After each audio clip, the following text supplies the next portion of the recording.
तो कृष्ण क्या बोल रहे हैं, हे अर्जुन, यो जोगी इन दोनों मार्गों शुक्ल और कृष्ण को जानता है वह कभी मोहित या भ्रमित नहीं होता, इसलिए तू हर समय योग में स्थित हो जा। कल बताया था लास्ट चैप्टर में दोनों मार्ग। आज कृष्ण स्थित होने को बोल रहे हैं कि सत्य में स्थित हो जा, सीधा इसका भाव है। योग गली योग ना हुई, अंजन माहे निरंजन रहिए, जोग जोग तिंज पाइए, गली योग ना हुई। तो सीधे और स्पष्ट शब्दों में क्या बोला जा रहा है, जो बंदा जीवन और मृत्यु के इन द्वारों को एक ही सत्य की लीला समझता है वह भ्रम से परे चला जाता है। भ्रम क्या है, माया क्या है, द्वैत। उसके लिए ना शुक्ल है ना कृष्ण है, ना दिन है ना रात, बस मैं कौन हूं की ज्वाला में सब द्वैत चला जाता है। कबीरा मैं घर जा रहे अपना, लिया लुकाठा हाथ, जो घर जा रहे अपना चले हमारे साथ, कबीर साहिब। इसलिए हे अर्जुन, हर क्षण में सजग हो, हर सांस में पूर्ण हो। 24 घंटे नमाज फक्कर दी, तू पंज केड़ियां पढ़दा बाबा बुल्ले शाह। तू स्वयं को जान तो जान लेगा सब कुछ। मान लो एक बच्चा था, उसे रोज 2 रास्तों पर चलने का विकल्प मिलता, एक सुनहरी धूप वाला रास्ता, दूसरा अंधेरे वाला। वह डर जाता, कभी इधर कभी उधर भागता। फिर एक दिन एक साधु मिला, साधु ने कहा रास्ते से ज्यादा जरूरी है तो किस भाव से चलता है।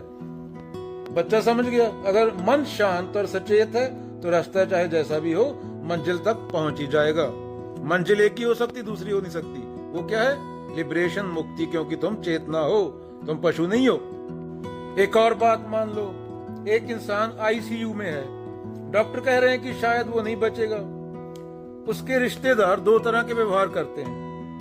कुछ लोग डर से टूट जाते हैं, रोते हैं, भगवान से सौदेबाजी करते हैं, अगर बचा लिया तो मंदिर में सोना चढ़ाऊंगा। उसे क्या बोला गया, कृष्ण मार्ग, अंधकार, भय, माया का रास्ता। कुछ लोग शांत होते हैं, वे समझते हैं कि जीवन और मृत्यु दोनों प्रकृति का हिस्सा है। जो पैदा हुआ वो मरेगा, तुम एक दिन एक साथ नहीं मर जाओगे। ये जब तुम पैदा हुए तभी चालू हो गया था क्लॉक। हर पल घटित हो रहा है, हर पल तुम चेंज हो रहे हो। मरना एकदम से नहीं हो जाता कि एकदम से लाश गिर जाएगी। 10 साल पहले तुम्हारी शक्ल और थी, शीशे के सामने खड़े होके देखो भी और है। 10 साल पहले वाले जो तुम थे अब मर गए। हर सेकंड में चेंज हो रहा है, हर विचार के साथ, हर सेल के साथ, बायोलॉजिकली और मेंटली।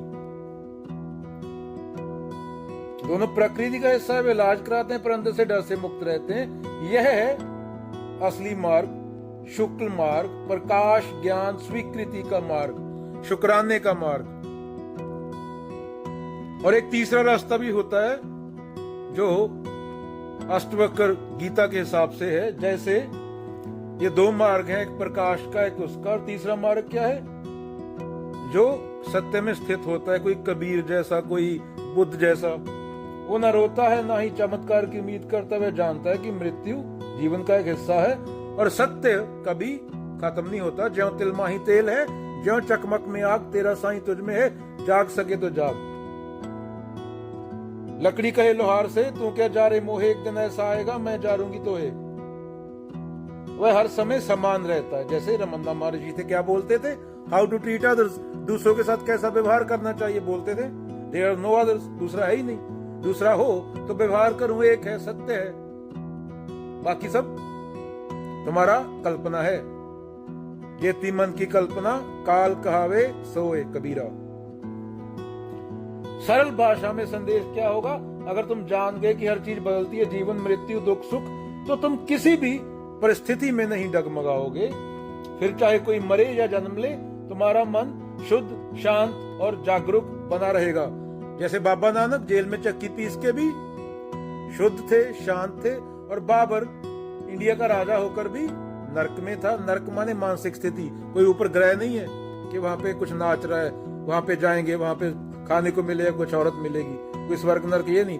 तुम्हारी मानसिक स्थिति है स्वर्ग नर्क। अभी ले लो, मनदीप सिंह और कुलदीप सिंह 2 बंदे हैं, वो काम करते हैं एक जगह पे।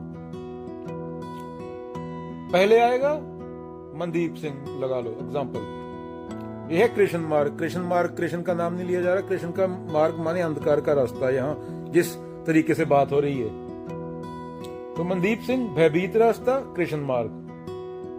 घबरा जाता है, रात को सो नहीं पाता, एंजाइटी की दबा लेता है, बॉस से बार बार पूछता है मेरी नौकरी बचेगी ना।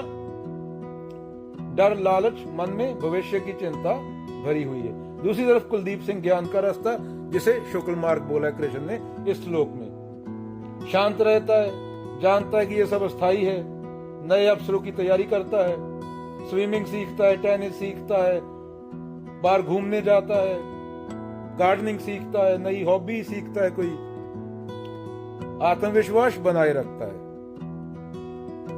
अभी तीसरा मार्ग है, फिर कबीर और बुद्ध आते हैं जिसपे वह जानते हैं नौकरी, पैसा, पहचान ये सब अस्थाई है। कर्म करना है पूरे मन से, लेकिन अटैचमेंट के बिना। अगर नौकरी चली जाए तो भी शांति से कोई रिश्ता नहीं टूटेगा। पहले तो कबीर और बुद्ध नौकरी नहीं करेंगे, ये एग्जाम्पल, संकेत की बात बोल रहा हूं मैं। ध्यान भीतर की स्थिरता पर, ना कि बाहर की घटनाओं पर। यही व्यक्ति है, कबीर और बुद्ध को निकाल दो, क्योंकि कबीर और बुद्ध नौकरी करेंगे ये मतलब बहुत गलत बात हो जाएगी। वैसे लोग नौकरी नहीं करते किसी के लिए, चाहे उनको दुनिया की पूरी दौलत दे दी जाए, ये मतलब कोई योगी है लगा लो। तो ये व्यक्ति है, जोगी है, इन दोनों रास्तों को जानता है, ना डर से चलता है, ना लालच से। वह हमेशा सजग रहता है, अवेयर रहता है। यही है योग युक्त जीवन, जिसे सबसे ऊपर बताया गया है। तो संदेश एक बार फिर सीधा, जब तुम जान जाते हो जीवन में हर उतार चढ़ाव बस फिल्म के दृश्य की तरह है, तो तुम कभी भ्रमित नहीं होते। फिर तुम हर समय संतुलन में रह सकते हो। यही है सच्चा योग। अगेन बाबा नानक, अंजन माहे निरंजन रहिए, जोग जोग तिंज पाइए। अब अद्वैत शैली में व्याख्या करते हैं इसकी, क्योंकि गीता अद्वैत का ग्रंथ है। पर अर्जुन को 700 श्लोक लगा वहां तक लेके जाने में, और जनक को सिर्फ 185 श्लोक लगे अष्टवक्र गीता में। तो अष्टवक्र गीता की शैली में बात करते हैं, क्योंकि दोनों अद्वैत के ग्रंथ हैं। अष्टवक्र 3 श्लोकों में पहले में समझ गए थे, फिर जुगलबंदी है दोनों के बीच। किसके बीच? अष्टवक्र और राजा जनक के बीच। अर्जुन को 700 श्लोक लगे। पहला पूरा चैप्टर तो गीता में क्या है, सवालों से ही भरा है। अर्जुन के मन में इतने सवाल हैं। तो अगर अष्टवक्र और जनक की बात हो रही है, तो अष्टवक्र क्या बोलेंगे? ना तो मार्ग है, ना गति, ना शुक्ल, ना कृष्ण। जो जानता है वह ना कोई आया ना कोई जा रहा है, वह भ्रम से मुक्त है, केवल शुद्ध स्वरूप है। न जन्म, न मृत्यु, न मोक्ष। आत्मा न चलती है न रुकती है, सब कुछ बेजे का मन का भ्रम है। जो मन से न उतरे माया कहिए सोए, और मन ही मिथ्या है। हे आत्मज्ञानी, हे जनक, तुझे कहीं जाना नहीं, तुझे केवल होना है।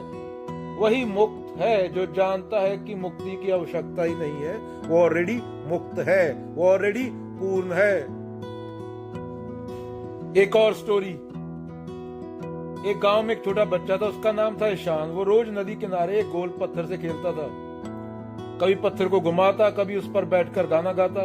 एक दिन एक गांव का एक पंडित आया और बोला, बेटा, यह जीवन 2 रास्तों का खेल है, एक उजाले का, एक अंधेरे का। सही रास्ता चुनो वरना भटक जाओगे। तो बच्चा हंस पड़ा। उसने पत्थर उठाया और कहा, पंडित जी, ये पत्थर जब घूमता है तो क्या यह उजाले में होता है या अंधेरे में? पंडित चुप। तो बच्चा बोला, मैं पत्थर नहीं हूं, मैं तो वो हूं जो इसे नाचते देख रहा है। मुझे न रास्ता चाहिए न मंजिल, बस खेलना है। तो क्या संदेश है बच्चों? जब तुम सच्चाई में जाग जाते हो तो तुम्हें ना अच्छा रास्ता चाहिए ना बुरा। तुम जान जाते हो कि तुम सिर्फ देखने वाले हो, और देखने वाला न कभी आता है न कभी जाता है।